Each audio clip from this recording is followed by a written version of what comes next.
बाद قال النبي صلى الله عليه وسلم أفضل الجهاد كلمة حق عند السلطان الجائر صدق الله العظيم.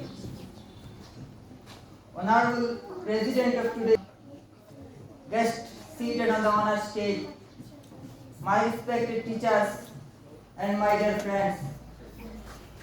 Today, 15th August Independence Day is being celebrated in our.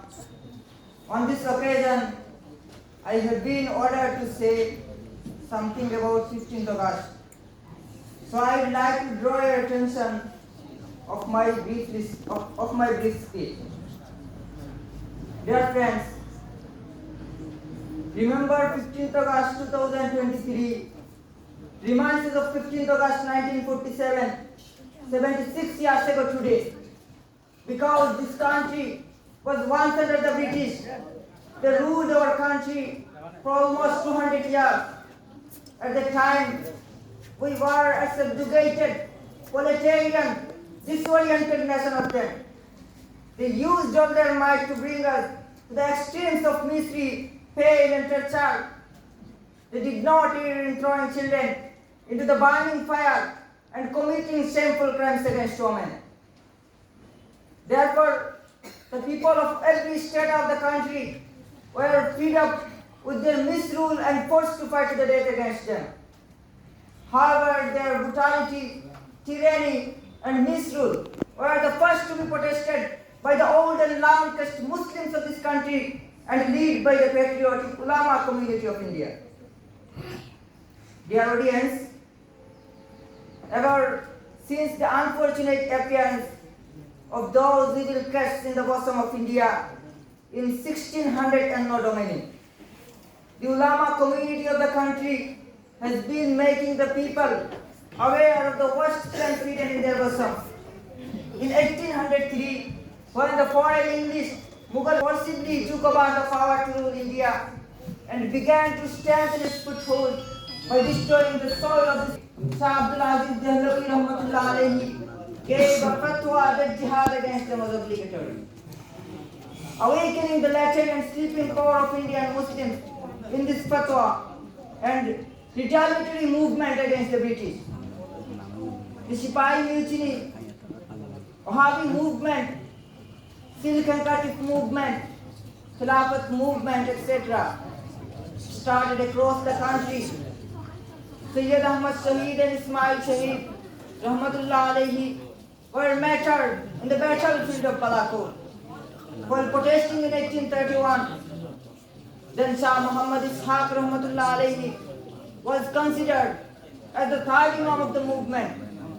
Later Maulana Jameen Ahmad Sahib was martyred while attacking the British camp in Shamli Maidan as the fourth Imam. And Rashid Ahmad Gangohi Rahmatullah alayhi was captured. In the freedom movement of 1857, Maulana Qasim Nanatwi Rahmatullah alayhi was imprisoned, and Haji Imdadullah Muhadir Makki Rahmatullah alayhi went into hiding for a long time. About 2 lakh Muslims lost their lives in the movement, including 57,000 ulama ikram. After the movement of 1857, on 30 May, Maulana Qasim Nanatwi established this Dewan Madrasa as a useful weapon to protect the faith and belief of the Muslims and to comfort the British government. Thousands of brave mujahids were burned from hell as a poison of the British. But after one attack of the ulamas, the British were so angry that if they saw long cloths in beds, they would jump like mad dogs and hang them.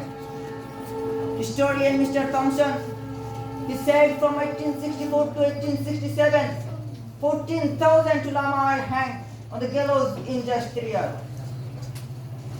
It is said that there was not a tree left from Delhi's Chandni Chowk to the Khyber where a cap-wearing Punjabi clad red scholar was not hanged. But because the patriotism and nationalism existed at the root of ulama's rule, The brutality of the British could not push them back from being targeted.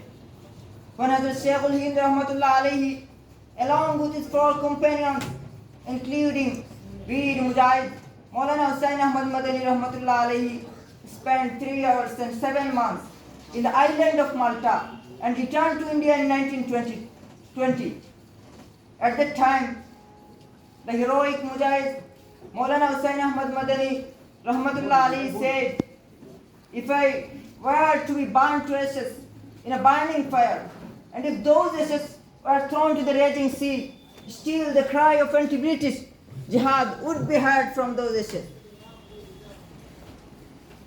Friends, remember, in the era when Hazrat Sheikhul Hind Rahmatullah alayhi proposed the idea of full independence of India, no other national party existed in India. On December 28, 1885, the Indian National Congress was formed in Mumbai under the chairmanship of Barrister Ramesh Chandra Bandyopadhyay to convey the grievances and demands of Indians to the British government. On December 30, 1906, under the chairmanship of Nawab Salimullah Khan, Nikhil Bharat Muslim League was established in Shahbag of Dhaka. Finally, when the Hindu intellectuals also jumped into the movement after seeing the pitiful state of self-sacrifice of the ulama society and the Muslims revolutionaries, they also faced jail, exile and execution. 120,000 people were arrested in 1931 when Mahatma Gandhi started civil disobedience movement. In 1922, Maulana Abul Kalam Azad, Maulana Ifzur Rahman, Maulana Hussain Ahmad Madani Rahmatullah alayhi, and many others risked their lives in the Khilafat movement. Then hundreds of ulama took part in Dandi campaign, non-cooperation movement, and Quit India movement led by Mahatma Gandhi. Finally, India gained independence on August 15, 1947, instead of the blood of all the Hindu Muslims nations of India, and became the symbol of freedom and peace. I ended my speech